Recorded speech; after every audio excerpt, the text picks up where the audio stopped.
I'm Rob Stapleton for Alaska Aviation Link. We're here at the Wings of Freedom hangar at Merrill Field, where we're going to peek inside and see an L-1 Stinson project that's being refurbished for the Alaska Aviation Museum.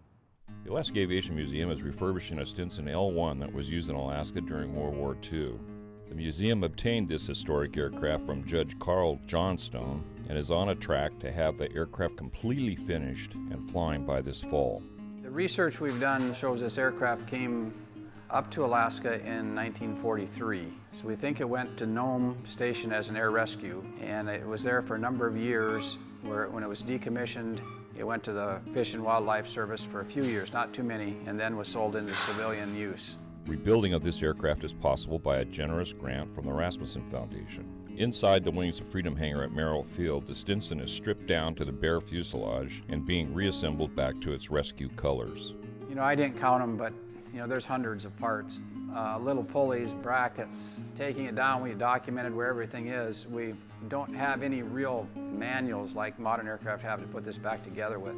So it was really important that we picture and document where each bracket was that we took off and what it did. And then each one is clean, stripped completely down, inspected, painted, and now we're putting it all back together with new hardware.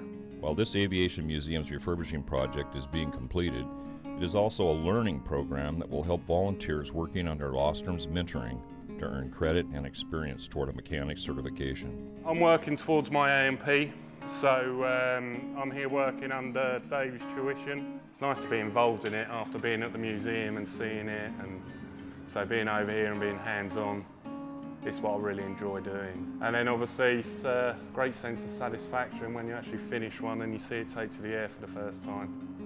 That's the fun part. We have found that there's a number of modifications that were made after it became civilian. We decided that for the most part, we're going to leave those modifications to this airframe, which makes it uniquely Alaskan, because it's for the Alaskan Aviation Museum. And so this is Alaska history as well as World War II military history.